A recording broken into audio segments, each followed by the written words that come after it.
Assalamualaikum warahmatullahi wabarakatuh. Perkenalkan, nama saya Putri Aura. Nama saya Nasura Septi. Nama saya Nesa Fatinah. Nama saya Nasma Daridi. Nama saya Satria Finansyah. Nama saya Markus Pascalis.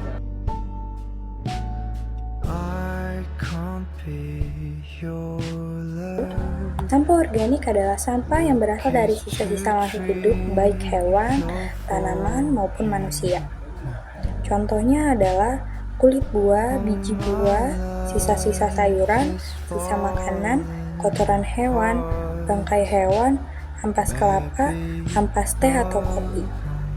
Pada dasarnya, jenis sampah ini bisa terurai secara alami di alam dan juga bisa dimanfaatkan menjadi hal-hal lain seperti kompos dan lainnya.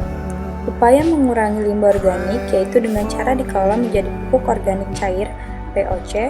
Tujuannya agar mencegah penumpukan sampah baik di tempat pembuangan sampah sementara (TPS), tempat pembuangan akhir (TPA), bahkan tempat pengelolaan sampah terpadu (TPST). Sampah organik seperti sisa makanan dan daun kering biasanya membutuhkan waktu sekitar 2-4 minggu untuk terurai secara alami. Limbah anorganik adalah limbah yang bukan berasal dari makhluk hidup atau non-hayati. Seperti botol plastik, kaleng minuman, dan kaca plastik diperlukan waktu 50-100 tahun untuk terurai. Putung rokok 10 tahun, kaleng soft drink aluminium 80-100 tahun.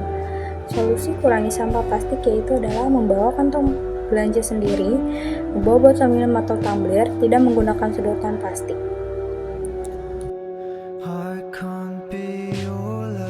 Pencemaran tanah adalah keadaan di mana bahan kimia buatan manusia masuk ke rubah lingkungan tanah alami. Faktor penyebab pencemaran tanah seperti limbah padat, limbah cair, limbah anorganik, limbah organik, limbah industri, limbah pertanian, bencana alam, dan kebakaran hutan.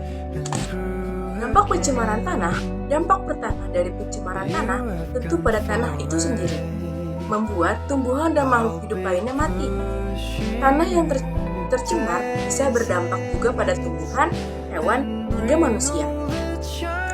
Ciri-ciri pencemaran tanah, yang pertama, derajat kesamaan pH tanah sangat tinggi. Yang kedua, kandungan mineral sangat sedikit. Yang ketiga, tanah mengandung plastik dan bahan lain yang tidak dapat diuraikan. Yang keempat, pertumbuhan mikroorganisme dan jamur tidak ada. Yang kelima, unsur hara tanah hilang. Bagaimana sih cara mengatasi pencemaran tanah? Yaitu seperti melakukan daur ulang sampah anorganik seperti logam, plastik, kaca, karet, dan lain-lain. Tidak membuang sampah deterjen ke tanah atau saluran air. Sebaiknya limbah deterjen ditampung dalam bak penampungan untuk dilakukan pengendapan, penyaringan, dan perjernihan. Assalamualaikum warahmatullahi wabarakatuh. Perkenalkan, nama saya Markus Pascalis.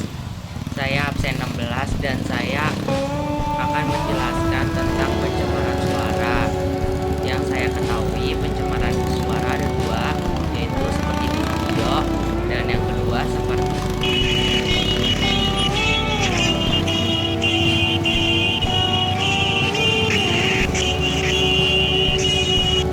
seperti itu. Pencemaran udara merupakan salah satu kerusakan lingkungan berupa penurunan kualitas udara karena masuknya unsur-unsur berbahaya ke dalam udara atau atmosfer bumi. Masuknya polutan ke dalam atmosfer yang menyebabkan pencemaran udara bisa disebabkan oleh dua faktor. Faktor yang pertama adalah faktor alam dan faktor yang kedua adalah faktor manusia.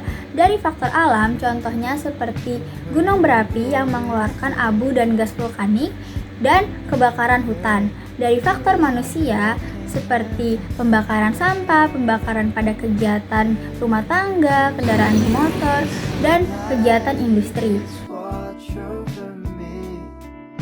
Saya ingin menjelaskan pengertian pencemaran air. Pencemaran air adalah perubahan keadaan di suatu tempat penampungan air, seperti danau, sungai, dan juga lautan.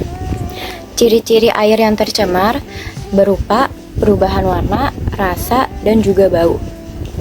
Contoh pencemaran air ada limbah industri, limbah pertanian, kebakaran hutan, limbah cair, dan juga sampah-sampah yang ada di got.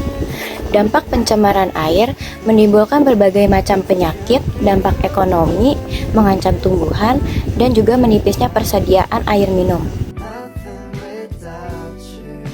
Apa yang dimaksud dengan pencemaran cahaya? Pencemaran cahaya terjadi akibat cahaya dari teknologi modern seperti lampu yang mengubah persepsi siang malam, sehingga mengganggu keseimbangan ekosistem. Contoh dampak pencemaran cahaya itu ada burung berkicau di jam-jam yang tidak biasa karena terkecoh tentang cahaya di malam hari. Ada juga hewan yang kesulitan mendapatkan makanan karena jadwal siang dan malam yang terlihat baur misalnya. Sehingga terjadi juga gangguan pada pola pertumbuhan tanaman itu karena pencemaran cahaya. Ada juga cara-cara mengurangi polusi cahaya dengan cara meningkatkan infrastruktur penerangan jalan. Saya akan menjelaskan opini kami. Pertama, opini saya. Opini saya, polusi udara memiliki dampak terhadap kesehatan masyarakat dalam jangka panjang dan pendek. Oleh karena itu, pemerintah serta masyarakat perlu berperan aktif dalam upaya mengatasi polusi udara. Mengingat masyarakat khawatir akan kesehatannya akibat menghirup udara yang tercemar. Opini saya adalah menegakkan hukum terhadap pelaku pembuangan sampah ilegal. Pemerintah harus melakukan penegakan hukum secara tegas agar tidak terjadi. Selain itu, mengedukasi masyarakat pentingnya menjaga kebersihan lingkungan. Opini saya, pemerintah juga berperan penting dalam mencegah terjadinya permasalahan yang ada di masyarakat, seperti mengadakan sosialisasi dan penetapan peraturan dan sanksi. Dalam hal ini diharapkan bisa meminimalkan kerusakan dan polusi pada lingkungan. Menurut opini saya, pencemaran tanah memiliki dampak negatif yang sangat berbahaya bagi lingkungan, manusia, hewan, dan tanaman, jadi kita harus menjaganya sebelum terlambat. Menurut opini pencemaran cahaya adalah masalah yang semakin penting dalam konteks lingkungan dan kesehatan manusia. Menurut pencemaran suara, gangguan pada lingkungan yang diakibatkan oleh bunyi atau suara yang diakibatkan ketika tentraman makhluk hidup di sekitarnya.